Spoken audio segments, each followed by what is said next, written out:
Good morning, everyone. Here we are in the 25th Fealac anniversary exhibition. Good morning, Ambassador. Thank you for Hello. being today. Thank you. My name is Dayan, and My name is Jaehyun. he will be in the charge of making the questions today. Thank you, Dayan. Thank you very much for this invitation. Let me ask you the first question. Yes. Okay. Could you give us some insight into your country's relationship with Fealac and how it has evolved? Yes, of course. Well, thank you very much. First of all, I congratulate you for this exhibition. I think it's very important that the people of Korea and the people of our countries know more about the job and the works of Fealac. Peru has an historical relationship with East Asian countries. We were the first country to have diplomatic relations, for example, with Japan in the year 1873, more than 150 years, and with China in 1874. Also, we have one of the first Latin American countries to establish free trade agreements with several countries in Asia, with China, Japan, and Korea. Also, we are the fifth country in Korea to establish a free trade agreement. And with Fealac, since the year 1999, so since the starting, we established an excellent relationship with the Secretariat. And we found that it's a very useful platform, particularly for us that we don't have permanent embassies in all countries. So we can have a better relationship with countries such as Cambodia, Laos, or Brunei, where we don't have permanent representatives.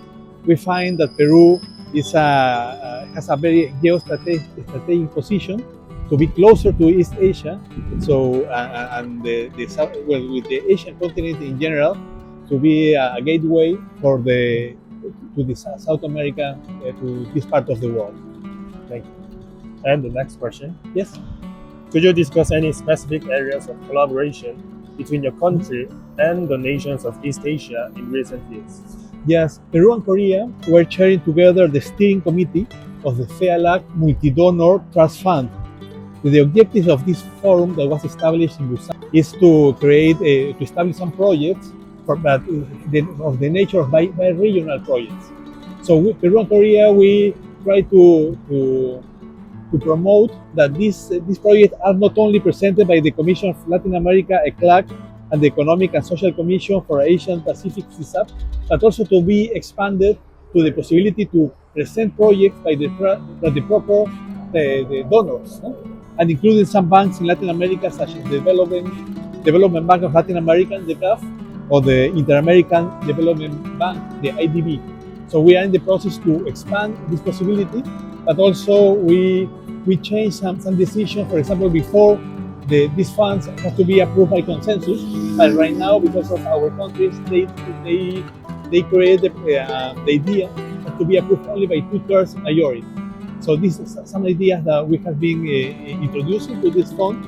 That, for example, in the case of Peru, we have developed some projects in telemedicine, in the monitoring of El Niño event, and in the regional platform. Also, we have offered some scholarships, for example, in the Diplomatic Academy of Peru, or related with the tropical diseases, the prevention, diagnosis, and treatment of this kind of outbreaks. So I think they have been very big platform where we have developed several projects. Thank you. Next question. Are there any upcoming diplomatic events or initiatives involving East Asia that your country is particularly focused on? Yes, of course. I don't know if you know that Peru is this year chairing the Asia Pacific Economic Forum, APEC, during all 2024. So this is a very big responsibility that is confirmed by 21 economies. So we are having, during all year, more than 14 meetings from different ministers related with trade, with women, with small and medium enterprises, with tourism, finance, etc., etc. So we expected in November 2024, the visit of the President Yoon Suk-yeol is going to be the Leaders Summit, because Korea is going to assume also this responsibility in the next year, 2025. So Peru, during this year, we have presented several a list of priorities, where it's related, of course, with trade and investment. That is the core element of APEC. However, we have been expanding this possibility to the formalization and the promotion of small and medium enterprise, to some environmental issues, of course, For example, the fight against climate change, the use of green hydrogen, and other aspects. One special initiative that Peru is bringing to this APEC is related with we call it APEC for the citizen. It means that we are going to take advantage of the visits to Peru of several high officials, academics, experts, in order that they can also share their wisdom and their expertise in schools, in universities, by means of workshops, presentations, cultural events, technology events. So this year particularly we're very close to Asia in general, but of course East Asia because this responsibility is APEC. Thank you for your answer. And what are your expectations for the continued success of Fealac? Well, we think that Fealac is a very important platform. We want to continue working in a pragmatic way. It means trying not to politicize the forum, but to concretize very specific projects. So we are promoting that. I think that this kind of event that you are doing is good to make them know more about Fealac to our populations. So I think that you have to focus also more on that. And another possibility is to establish synergies with other fora. No? We just talk about APEC. I think that APEC and Fealac also they can work together, or they can establish good practices and lessons learned in some in common topics, no? Such as small and medium enterprise and environmental topics or transfer of technology. Thank you for your finally the last question. Could you provide us with a message to celebrate the 25th anniversary of Fealac?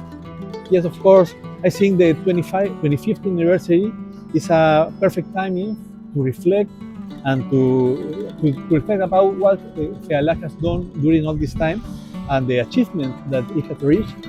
I think there's still a lot of margin to continue improving its agenda, and with this kind of with the work that you are doing, every time we are outcoming the geographical distance, the cultural differences, and the sometimes language barriers that we can have. But I think this is an occasion to highlight what Fealac has done in this special relationship, particularly because it's a people-to-people relationship that definitely we want to continue promoting. So happy anniversary, Fealac. Thank you. It was an honor to interview you. No, thanks to you. Thank you. Thank you.